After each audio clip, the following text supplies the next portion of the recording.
Finance partner 24 में आपका हार्दिक स्वागत है।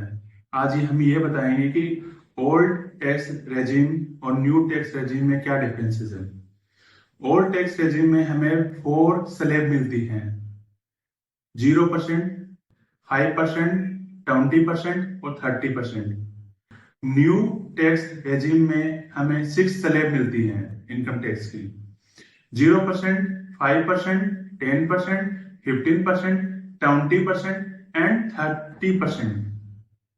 हमारे को ओल्ड टैक्स रेजिम में 0 से लेकर 2.5 लाख तक हमारे को 0%, 2.5 से लेकर 5 लाख तक 5%, 5 लाख से लेकर 10 लाख तक 20%, above 10 lakh 30%।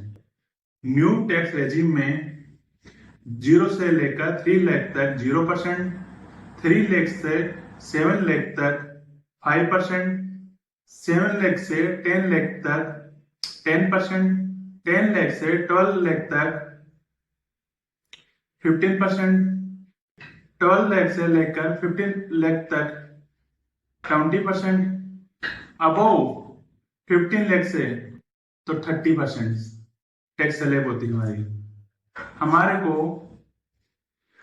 Old tax regime में इनकम 5 लाख तक एग्जम्प्ट होती है और न्यू टैक्स रेजिम में इनकम हमारे 7 लाख तक एग्जम्प्ट होती है। ओल्ड टैक्स रेजिम में हमारे को 80C की आर डिडक्शन और 10 अंडर सेक्शन 10 की डिडक्शन अवेलेबल होती है, और जबकि न्यू टैक्स रेजिम में हमें लिमिटेड एग्जम्पशन और डिडक्शन अवेलेबल होती है।